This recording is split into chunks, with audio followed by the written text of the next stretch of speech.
I'll go like Testing. this. Oh, here. We're going to do that. Hello out there. Are we live? We're live. Okay. Hey everyone. We're running a few minutes late if you're joining us for the Adaptogens talk. Go ahead and stand up. Okay. I look over saying this. The light does funny things. Yeah. So if you're joining us live, just hang tight for a few minutes. We're just waiting for some folks to get settled, and we have lots of fun things to talk about. Show them some of the table. Yeah. He's got his herbs all set out. And we're sampling. Whenever you want to get started. Okay. Three people. I gave them a little preface that Okay. you're coming on. Oh, you can wait it. You can wait. Wait. If for Ellen, at least, yeah. Okay. She's been at She did. Okay. Well, we have. Loyal listeners. Oh, I should show the basket. Yeah. Where are you? Hey guys, we're gonna show. We have the gift basket. We're gonna show Do you. know where, Hopefully, you can the see me. basket went? Here it is. Oh. Okay. There it is. All right. We're sampling. We got 2 different kinds of teas tonight. If you're heading down here, Tulsi and honey chamomile. Here's our basket featuring a lot of great stuff from David Winston. Good stuff. Hang with us. Right? What's up? I'm excited. Yeah, I am too. I'm ready. All right. This is what our store looks like. Yeah, if you haven't been here, this is what it looks like in the meantime here. There's usually music on, but We need to have quietness today. All right.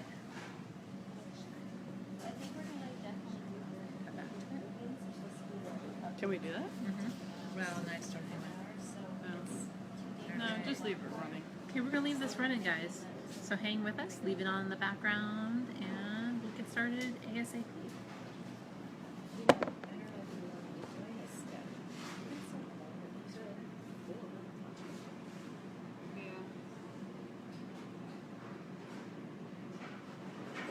She's definitely coming back, Karen. Yes, she did. Okay, super late. Okay. All right. Well, She comes late. Okay, we'll get started. okay. Okay. Smart. Oh, great. Great. Okay. Well, let's follow up on that. Okay. Let's talk to you. All right. Love you. All right. Have a good night. I will talk to you. Okay. Take care. Bye. Hey, Tim. Hello. Are you stressed? Oh, you want to learn about stress? You're one of And the few. adaptogens? You want to learn about adaptogens tonight? I wish I could, but it's somebody's waiting for me in the car. Oh. I have to okay. leave to stop here. Oh. Oh no. Yeah, it is. My fix. Well, you, okay. Have a good night. luck. Okay. I'll learn that from you next time. There you go. Put her on Okay. Facebook later on. That's right. One more look for Ellen. There she is. Oh. We've been waiting for one of our most loyal customers, so forgive us. Can I give her the hot seat? Oh, she should just work here with us. She should just work here with us. Please come hang out with us. Yeah. All right. Sorry, I had to take the groceries home. You got to get the cold stuff into the fridge. No, they're just on the kitchen floor in the bag. I had to feed the dog too. Well, welcome everyone. Thanks for coming out tonight. Welcome Facebook friends. Thanks for joining us. We're here to talk about adaptogens. That's my copy. Oh, There's more on the back of the desk. that's right. I saw multiple copies there. So. And I wonder first if it's a term that you've heard. The term adaptogen. You have heard. I've heard it, but I don't know that much about it. Okay. Ellen, how about you? Heard it in passing, but don't know exactly what it is. Basically, adaptogens are substances that help the body cope with stress, physical and mental stress. And I could use that. we could all use that in today's world. The really powerful thing about them is that while they help you increase and sustain physical and mental energy, they also, which implies, going the distance in a race or working long hours, they also enable a person to better rest and relax. So the question is, how does a substance do that? Basically, it does that by tonifying the endocrine system and the hypothalamus, pituitary, adrenal axis. These are a class of herbs that have been singled out by cultures around the world. Among the thousands, there's 300,000 plants on the planet, approximately 300,000 species plus. Of all those plants, native cultures around the world in different locations have singled out 10 or 20 special herbs, and these are in that group. Their other attributes are they're non-toxic, non-specific, specific normalizing substances which help the four aspects of health. And generally, those are adaptation, vital energy, protection, and reproduction. So it's a term that really has only been in use for 50 years. In 1962, the term was coined. The reason we even know about these plants is because of the Russians. And that's not really an accident. It has something to do with the difference between Eastern and Western culture. In the West, we tend to look, our medical philosophy tends to look at the body as more mechanistic, containing parts which may break down, and we must then fix them.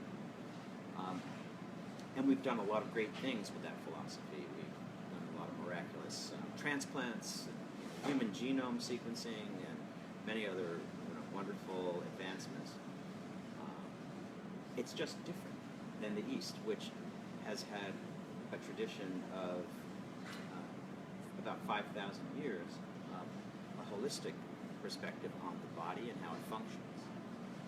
And this perspective involves, by definition, if the body works as a functioning unit, everything being related to everything else, and not just component parts, there must be on the planet plants that tone up this whole unit that is part of nature.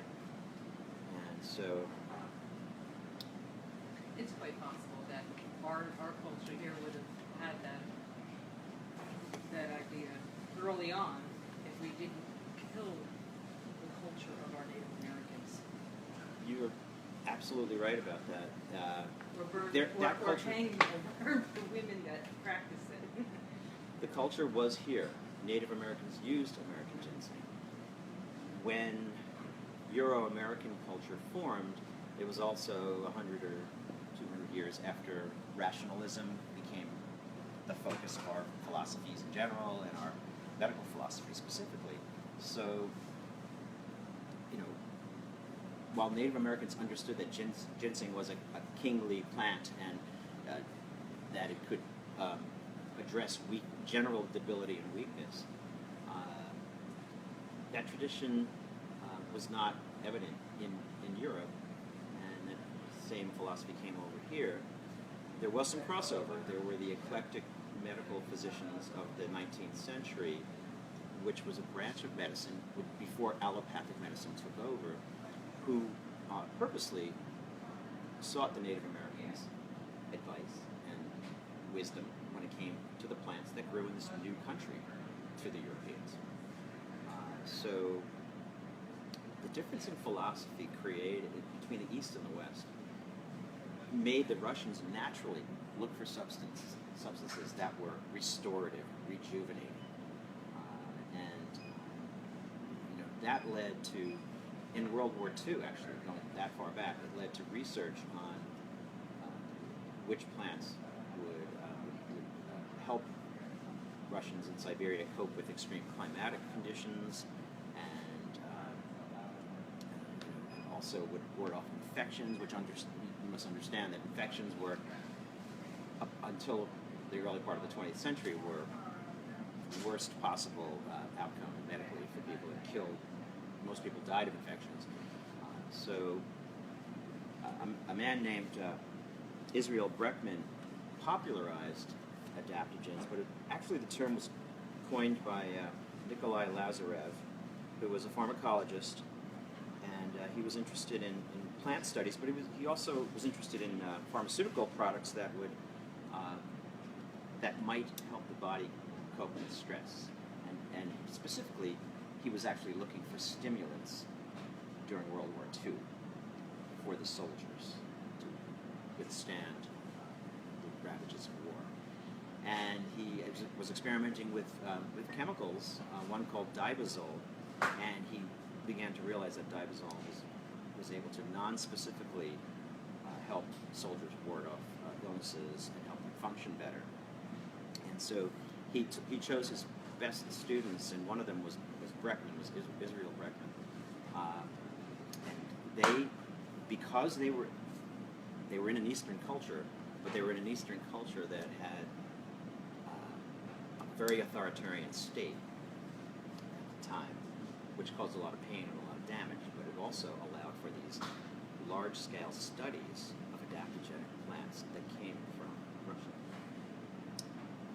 Plants like the Eleuthero root, or Siberian ginseng, rhodiola, raponticum, and so what they did was they were able to dose thousands of people, large-scale experiments with telephone operators, truck drivers,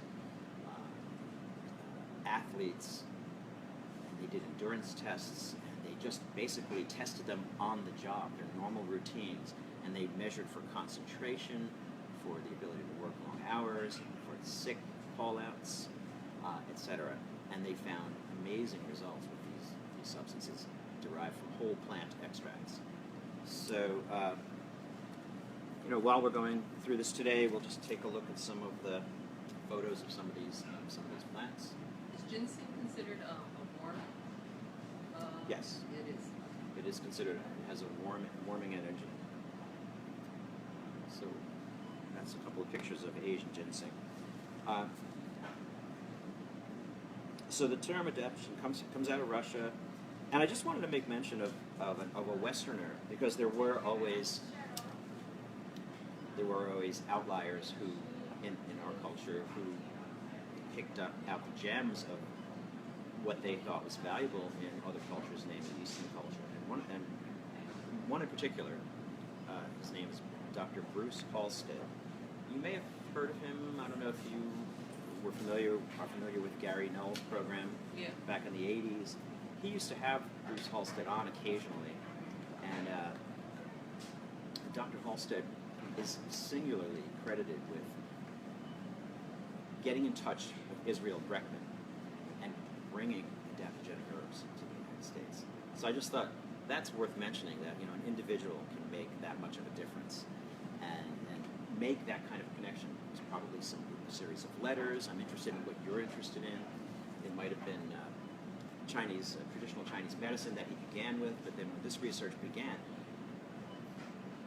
one herbalist has called this research on these adaptogens the ultimate evidence-based medicine, because there are very, very, very few studies on drugs that have had human subjects for the lengths of time that the Soviets used human subjects innocently and harmlessly. Because that's the thing that I mentioned earlier about adaptogens, is they're non-toxic. There are very, very few caveats to the use of them. There are some. Rhodiola, we're going to talk about. You don't want to give rhodiola to someone who's bipolar or manic, paranoid, but that's a small minority of people. You don't want to use ashwagandha or raponticum with pregnant women. We're going to talk a little bit about schizandra berry, and want to be a little cautious with schizandra berry with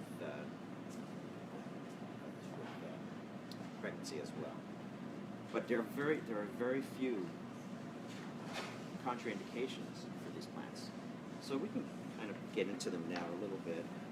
There is a list in your handout for their general capacities, which include aiding the body in coping with physical or mental stress, as we said, regulating hormone metabolism, improving energy transfer, useful following illness, post-surgery, post-trauma, combating the negative effects of stress, improving health and well-being, enhance athletic performance, increase vitality and reserve, potentially enhance longevity and slow down the aging process, aid in adapting to or fitting into our environment.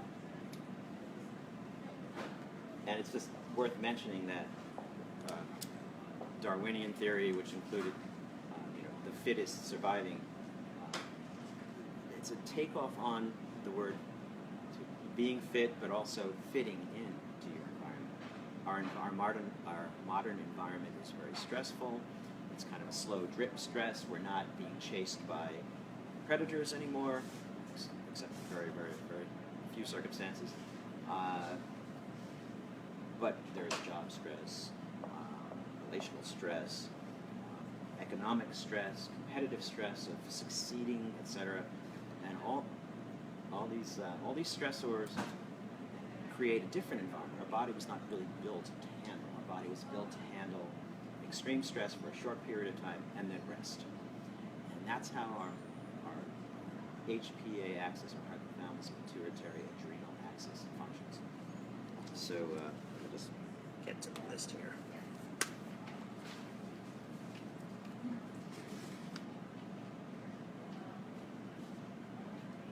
Before we look at plants, let's talk a little bit about the functionality of adaptogens and how they work within the body. Another picture of Asian ginseng. You'll see the relationship between Asian ginseng and American ginseng you'll see how close they are in appearance. So basically, our bodies function the leadership, so to speak, of the brain, and from there, the hypothalamus, which is right at the base of the brain, and the pituitary just below that, they're central in the head, central in the lower part of the brain, below the brain, just above the brainstem. They send signals to all the other glands, and when it comes to fight or flight, energy production, and rest recuperation, you're largely dependent on the adrenals and the hormones that the adrenals release. All these glands release hormones directly into the bloodstream. So we're going to talk a lot about what effects these herbs have on the hypothalamus pituitary adrenal axis. Now, the curious thing about them is that when you're in fight or flight, or when you're running in a marathon, you want to release corticotropic hormone. You want adrenaline. You want cortisol. You very, very much want cortisol. It's kind of like the cholesterol dilemma, where it's paradoxical. We need cholesterol. It's very, very, very important. When we're out of balance, it works against us. Same thing with cortisol. We need it. We also need to rest after stress. And the amazing thing about adaptogens is they potentiate cortisol when you're running that marathon or when you're fleeing from a tiger, but they also modulate cortisol production and step cortisol production back. They do both. So it's particularly impressive that they can do the opposite things. Donald Yance said this unique stress hormone normalizing ability is one of the primary attributes of adaptogens. They recognize, research shows that they recognize the need to aid in providing more cortisol, or recognize cortisol as being overproduced for no apparently good reason, and they suppress it.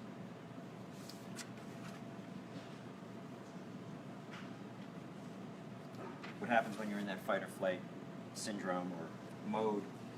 Glucose floods the body. Blood flow opens up, but then small capillary blood flow closes down.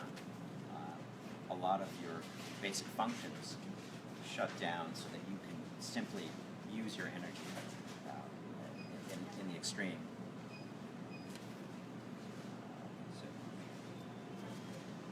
So when you purchase ginseng, you see slices or whole roots, typically very dried. We do not have samples of that. We have American ginseng on the table. In Asia, mostly in China, traditionally, people, when they reached middle age, would buy the most expensive ginseng root they could afford, and they would cook it in a ginseng cooker, which is a slow water decoction, meaning slow cooking, simmering of the herb, a special ginseng cooker, glass pot, and they would cook it for quite a period of time. Drink small amounts of that each day, and then reuse the root because it was so valuable that they would reuse the dregs of that root, which still had some activity and had some functionality in it, and some phytochemicals left in it. It was the most revered herb in the Chinese culture, and it was used as a restorative tonic, generally by males, but that was generally a cultural, in my opinion, distinction that was made, and it has potential for use by women and men.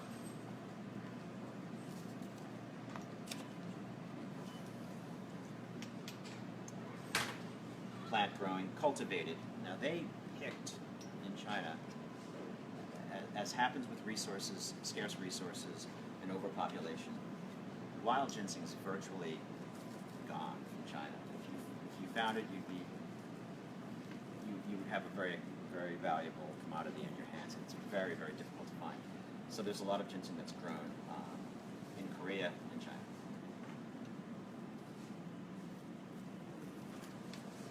Okay, so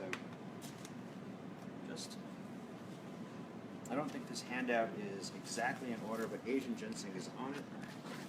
And just before we move on,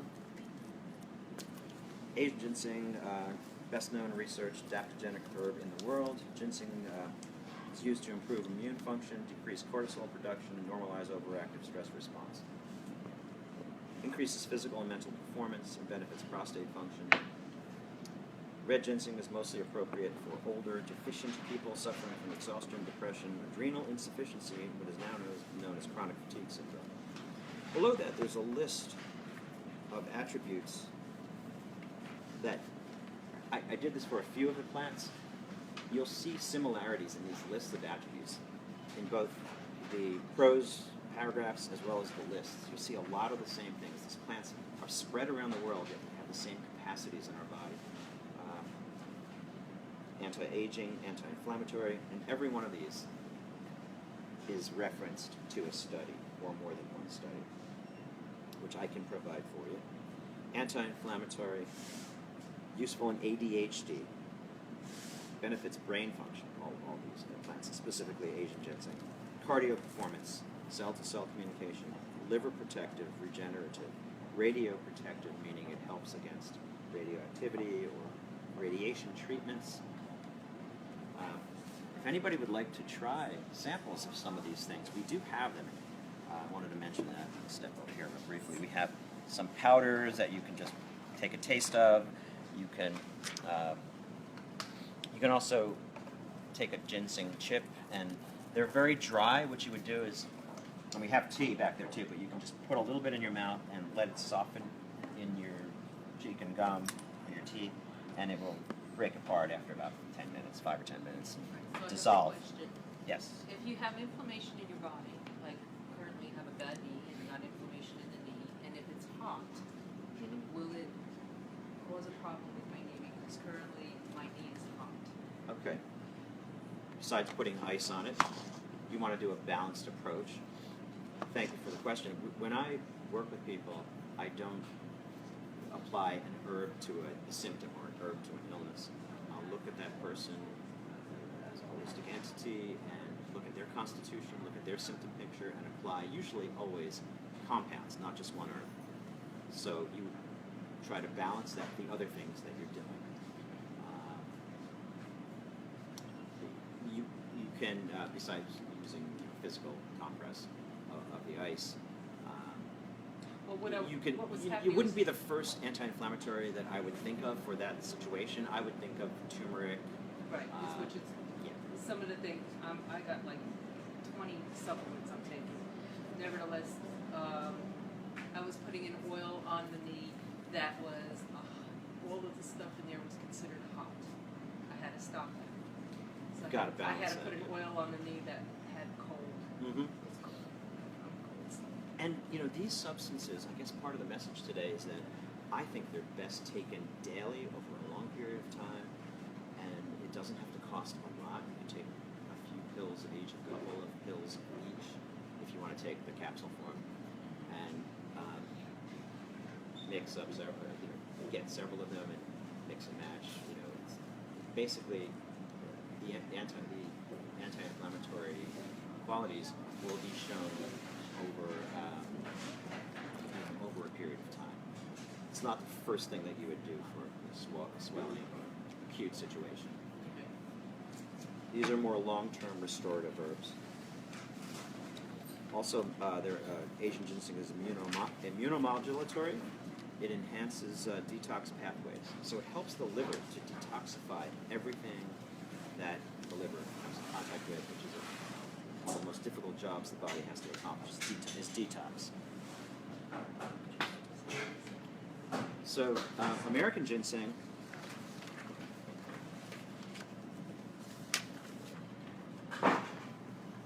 was part of an industry that was created in the 19th and 18th century, where we shipped large quantities of our ginseng to China. Largely, our population was not interested in ginseng, 99%. So, the Native Americans were being driven away from their native foraging sites for ginseng, the mountain people in the south and in Appalachia, and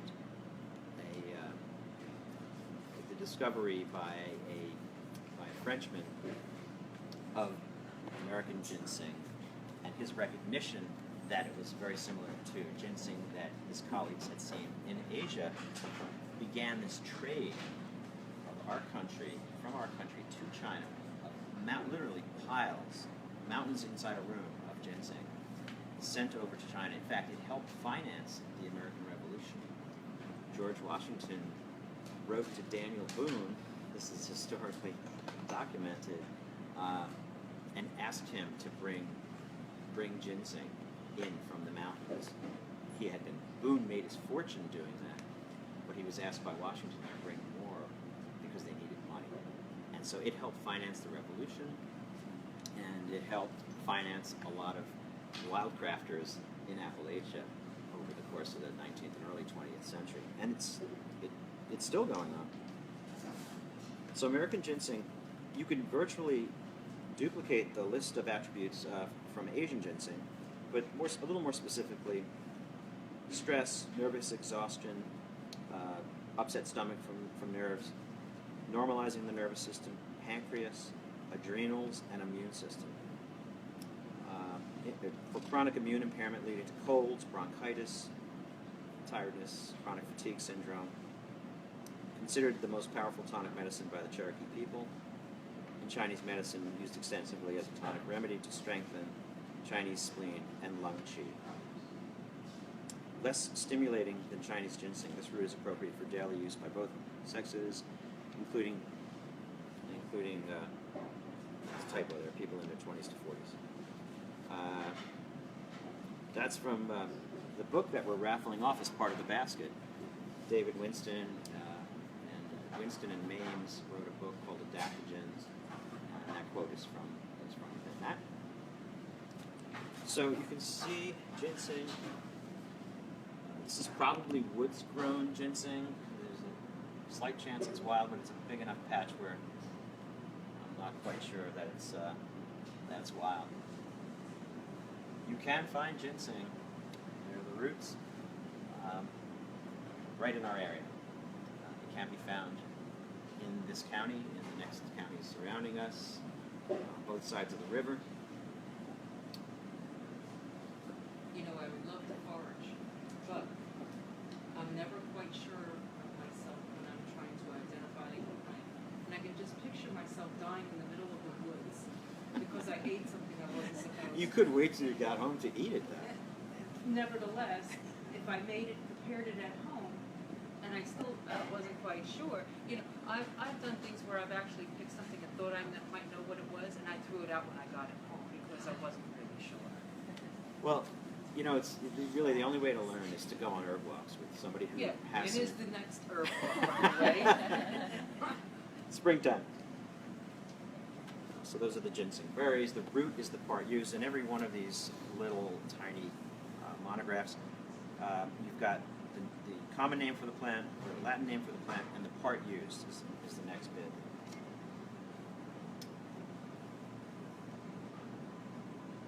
A nice shot of the whole plant, roots and all. And the roots of Asian and American ginseng have a human-like look to them. They have a head. They have legs and arms in some cases. I don't know if we got a good shot of that, but you see it in the Asian. These have been broken apart by being dried. These heads on the ginseng certainly spoke to earlier peoples who harvested this and made them consider what this plant might be used for. It is interesting that it's useful for the whole body in terms of overall health, and it looks like a whole body.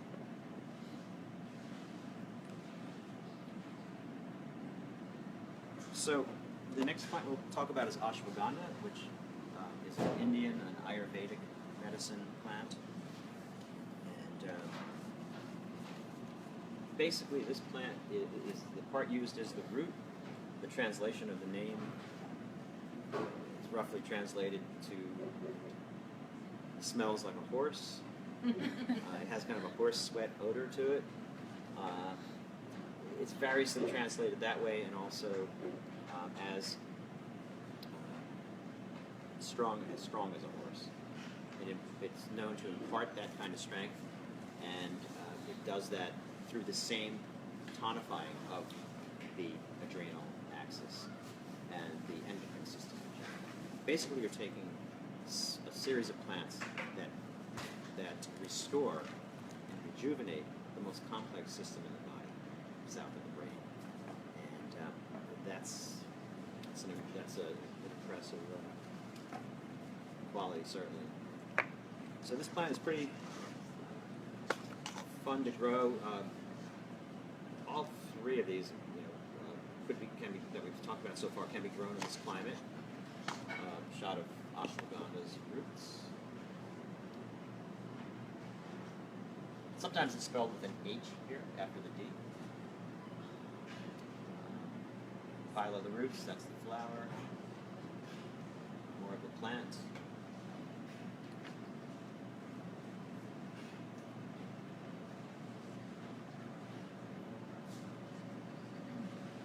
That's a sequence involving, this is a memory receptor. It's making a point about signaling and what the next plant we'll talk about, rhodiola, can do in terms of brain signaling. When we're under stress, we lose our capacity for memory. You may have experienced this. Every day. So this is why taking tonics that can strengthen, give you more power to get through your day, but also help your body to be able to rest is important. And for cases of insomnia, all these plants have been used in cases of insomnia. All the ginsengs, ashwagandha. Ashwagandha, the one that we just mentioned, I just wanted to make sure that I mentioned, is known as the calming adaptogen. While none of the other ones that we mentioned are overt stimulants like caffeine, they can lead to some overstimulation in sensitive people, especially sensitive people who drink a lot of coffee. So, ashwagandha, on the other hand, is overtly calming. Not that you can't operate machinery when taking it, but it's got a calming effect.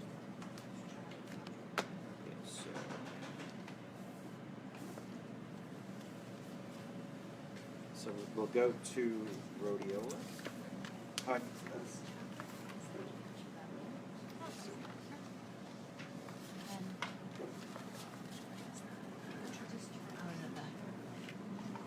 Ellen, this is one. This is one for your knee, actually, because this is a cooling. The ashwagandha. No, actually, Oh. rhodiola. Oh, I'll show you a that's picture of it. Because it's a cooling adaptogen.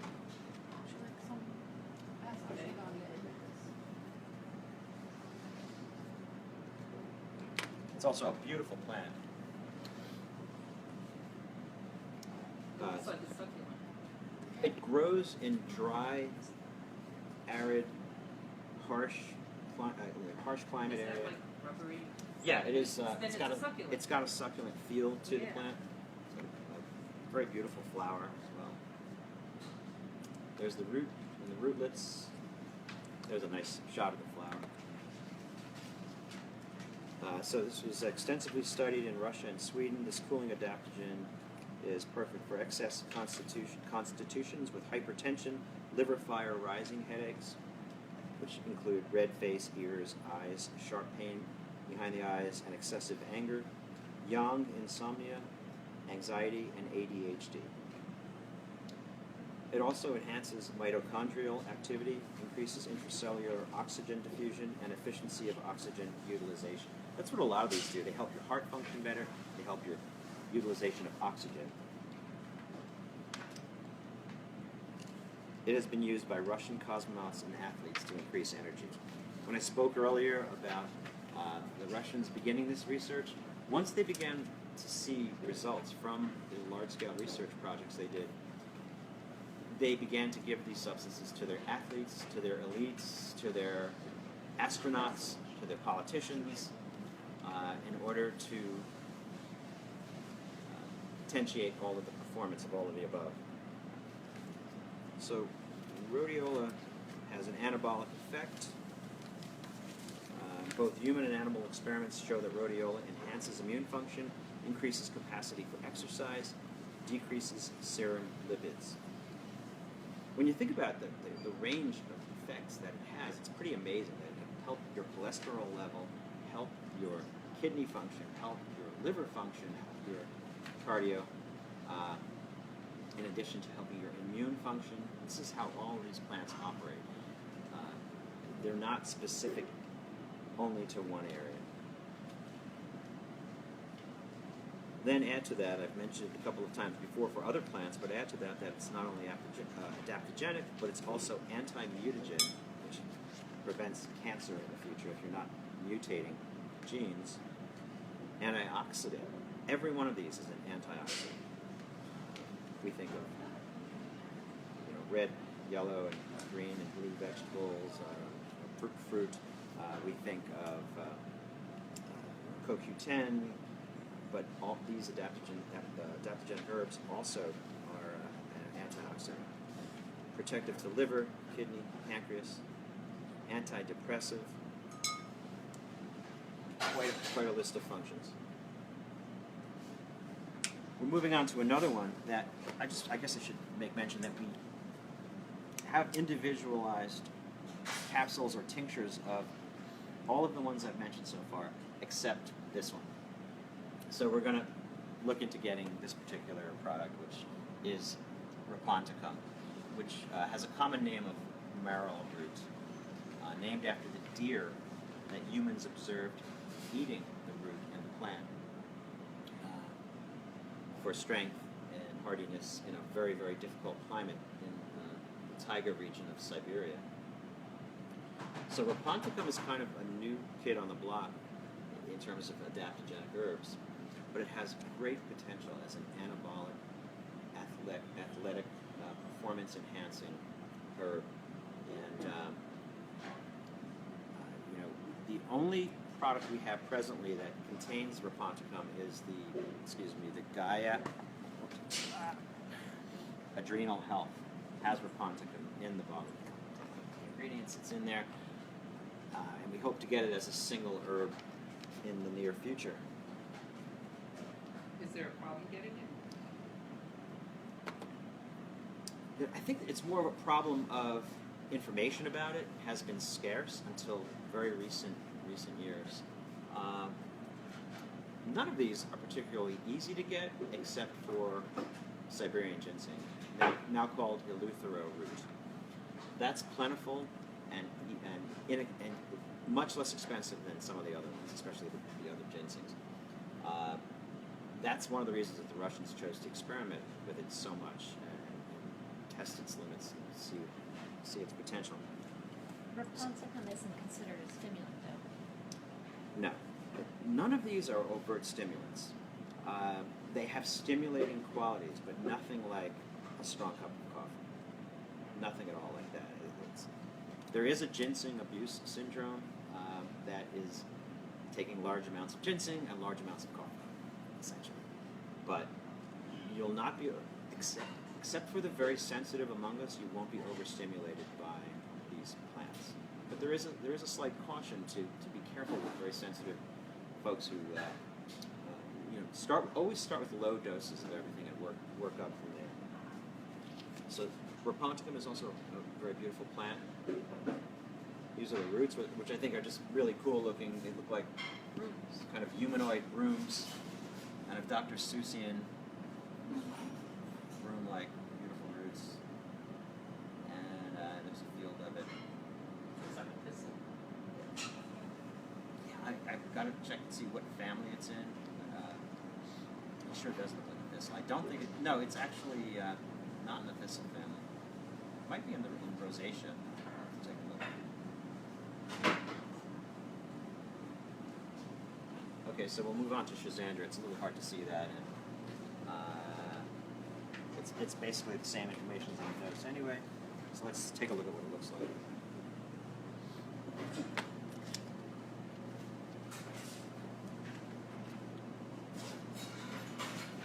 Schizandra, the last one in the notes anyway.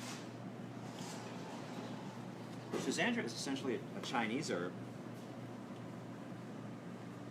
In traditional Chinese medicine, their medical system breaks down everything into categories: tastes, flavors, associated with organ systems. And most every plant has one or two flavors. Either they're bitter, or they're slightly sweet and bitter, or they're pungent, or they're sweet and pungent. But this plant has all 5 flavors it's associated with, which is sweet, salty, sour, bitter, and pungent. So just by the tastes and flavors alone, you know that this is an important plant, because each taste is associated with the body system. Bitter is associated with the heart, sweet is associated with digestion, salty is associated with the kidneys, etc. If the berry of this plant has all 5 flavors, then you know it has a remarkable job of associating with many different areas in the body that can be addressed and tonified and potentiated by the use of this plant. So those are the dried berries. That's what you're getting inside a capsule of Schizandra. I'm not sure if we've shown that tonight. Beautiful, healthy, viney plant. Those are the ripe berries. The Russian research concentrated on the seeds. Traditional Chinese medicine always used the whole berry. Seeds are inside the berry.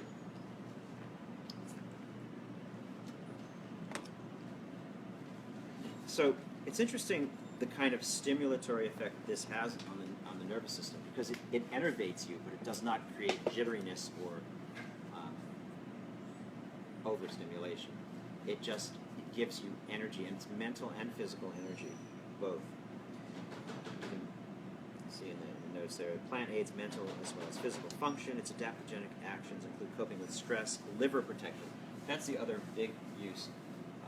Overall restorative tonic, but liver protective and liver rejuvenating. I would say, other than milk thistle, this would be the second most important herb for the liver that we know. Because the liver is related to our sight, I'm not sure if you're familiar with that concept, but enhancing the detoxification through the liver and increasing liver function helps us to see better. It also offers, like most of these plants, chemoprotection protection against chemicals that we interact with in the environment, against chemotherapy, if we're taking chemotherapy, It detoxes the body. primarily through the liver. Protects against cancer, viruses. It has helped distance runners' performance. Again, this is all research studies based, and also post-performance recovery in all different types of athletes. It's been shown to elevate mood, inhibit endocrine or stress-induced exhaustion, to be strongly antioxidant. Also, modern research has shown inhibition of cerebral oxidation, meaning you don't want your fatty brain, which our brain is mostly fat, to oxidize. It's very bad. It leads to amyloid plaques, etc. Reduction of fatty liver, so it has a specific means of protecting fats, which are very prone to rancidity, including our fats. It's been helpful in some intestinal infections as well as in ulcer inhibition and cold prevention. So, just to mention that underneath the information about the plant is some dosage information. That one says decoction 4 ounces 3 times a day. The other ones mention teas, most of the rest of them. A decoction is where you simmer the plant for about 45 minutes or more. Slow simmer, low simmer. And the other dosage is for liquid extracts. It's 30 to 40 drops 3 times a day.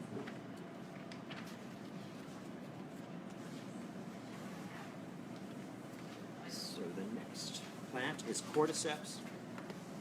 Cordyceps is a fungus.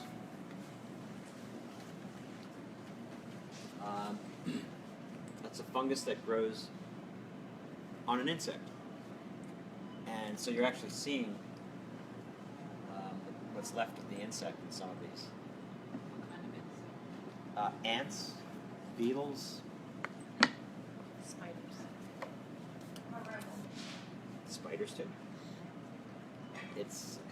You can YouTube videos of time-lapse photography of this fungus growing out of an ant's head, actually. And then it spreads its spores by, first of all, it drives the ant crazy and drives the ant up high in the branches of a bush or a tree so that the spores can have maximum spread through the environment and begin the cycle over again. So that was fascinating to traditional Aboriginal Asians, and there's a beautiful picture of it. So there's an insect underneath. At the bottom of that, there's an insect. Okay. So There's Yeah, there you go. isn't that interesting? Well, the Chinese, many thousands of years ago, thought that this was a miraculous evolution of nature, and thought that it would impart longevity because of that. So studies have borne this out, and we can have a whole another talk about how the attributes of herbs were discovered. Was it trial and error? Was it divination? Was it observation of nature and animals eating some of these things? It's probably all of the above, with an emphasis on the divination part. But there's some more cordyceps fungi.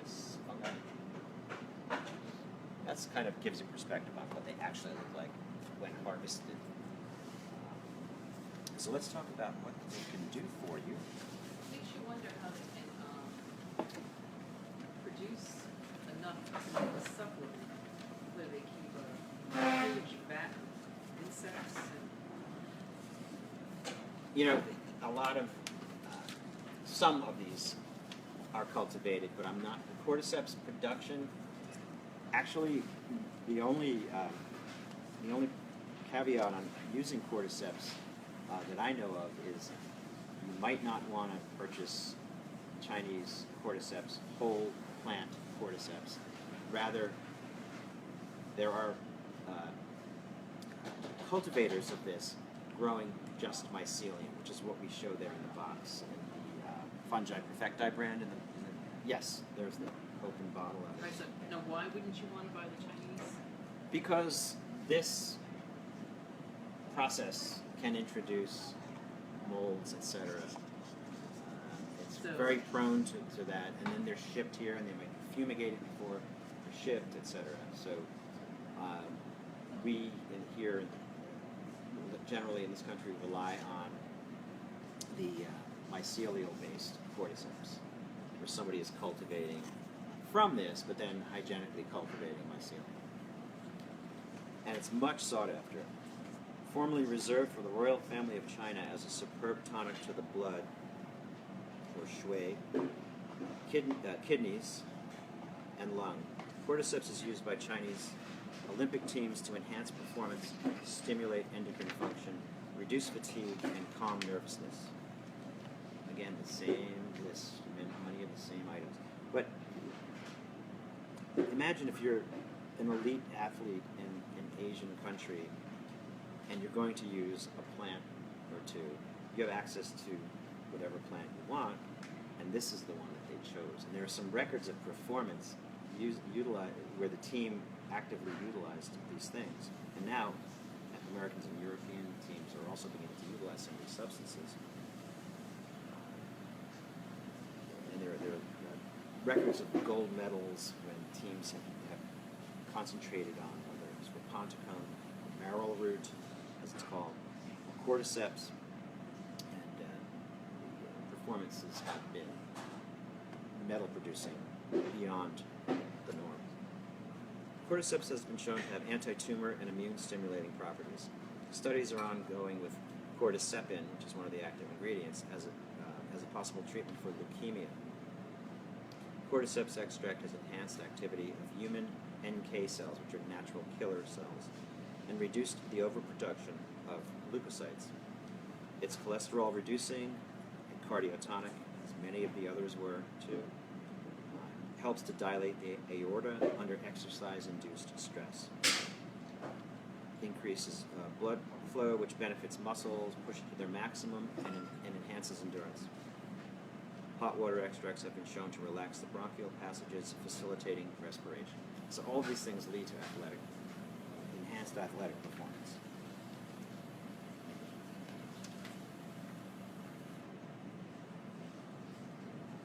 That's the last slide. So, does anybody have any questions? We definitely have some from the list. Oh, okay. Great. If you could just repeat the I question will, again. for sure. Okay, which herbs are appropriate for someone with anxiety disorder and or depression? Definitely ashwagandha is something that would be non-stimulating and wouldn't interfere with the anxiety disorder. Small amounts, often these things are used in formulas. As I said, when I work with people, I almost always work with formulas, which can balance each other out. So to that, I would add some of the other less stimulating adaptogens in small quantities, perhaps a small amount of rhodiola, a small amount of American ginseng, which is the cooler of the two ginsengs. Asian is warmer. And also, you wouldn't just use adaptogens if you were working with somebody with anxiety or depression. You would balance that with nervine herbs like skullcap, oats, valerian, betony, depending on the person, depending on the situation. You always work within the constitutional framework of the person. Is that person a very warm constitution, a cooler constitution? And so that's how I would approach that. Next question is, are adaptogens safe to take with antidepressants, SSRIs? What about benzodiazepines? Essentially, yes. The one contraindication was rhodiola with manic or bipolar or paranoid individuals. Is there a best time of day to take adaptogens? Earlier in the day, generally. I would say before 3 o'clock, generally, just to generalize on all of them. Just in case one is extra sensitive and might be stimulated by perhaps one of the ginsengs. So I would say take it in the earlier part of the day. When you have a dosage of 3 times a day, you're taking it morning, noon, and evening. Then you're taking a smaller dosage each time. One time is better than no times, though. Right.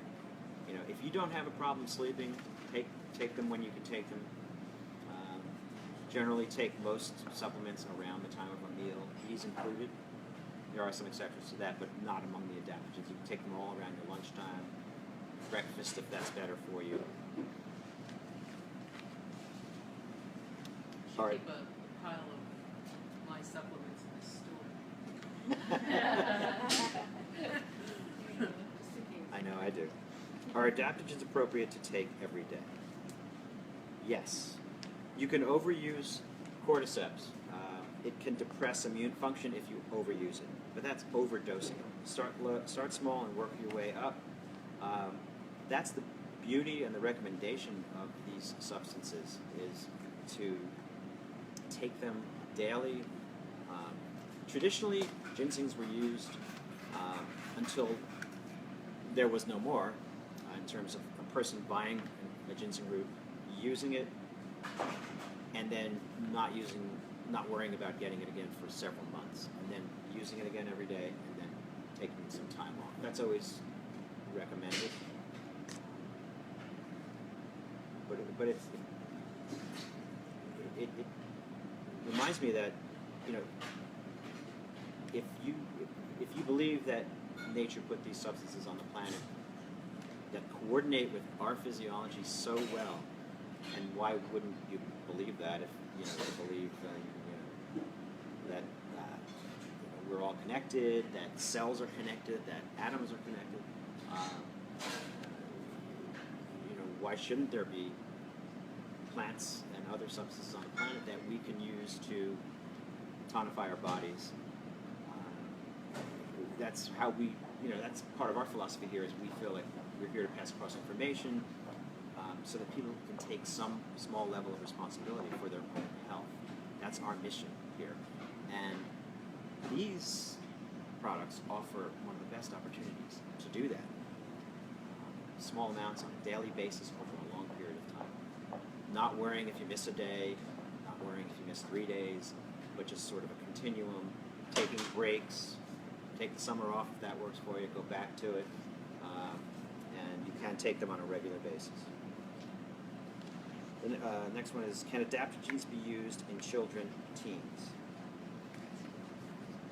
The best one for use in children and teens is Eleuthero root, formerly known as Siberian ginseng. I think we have it in the green capped bottle.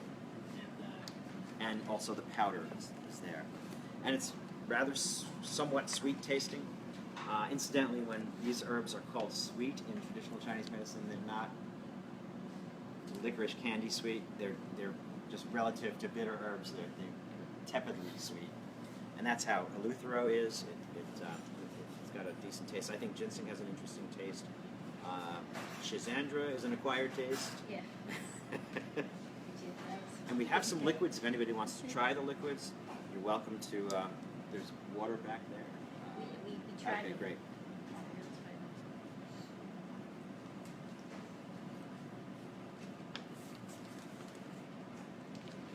So, are there any other questions from the audience? Most of the questions that have already been asked, and then the question which I probably know the answer, which ones are the best ones for each person is really individual. And talking to you to figure out where to start, and not just randomly picking things, right? As mentioned with the previous online question, Eleuthero is a safe bet to start with. Women, men, younger folks. I mean, there is a. I think common sense says if a baby is healthy and growing, there's really, I don't see a reason to begin to use any of these unless there is some syndrome that you're trying to correct. I think until above age 5 minimum, not because of safety concerns, but because there's no really essentially need. A lot of these were developed in our culture for middle-aged folks, and just were when you needed to utilize lots of energy over a long period of time in a younger age. Nowadays we have a lot of stressed out teens and moms that come into the store that are looking for stuff for Sure. their middle school and teenage kids. It's not, for teenagers. It's not a bad place to start with. Eleuthero root, small amount of American ginseng. That's perfectly okay. Well, thank you all for coming out tonight. Can you take more than one at the same time? Yes. Yeah. I recommend taking more than one at the same time. I recommend The jump start. buying several bottles and not being so judicious about, well, I'll take 2 of these, 3 of these, whatever kind of falls out of the bottle. And take at least a couple of each, of 2 or 3 each day is what I recommend.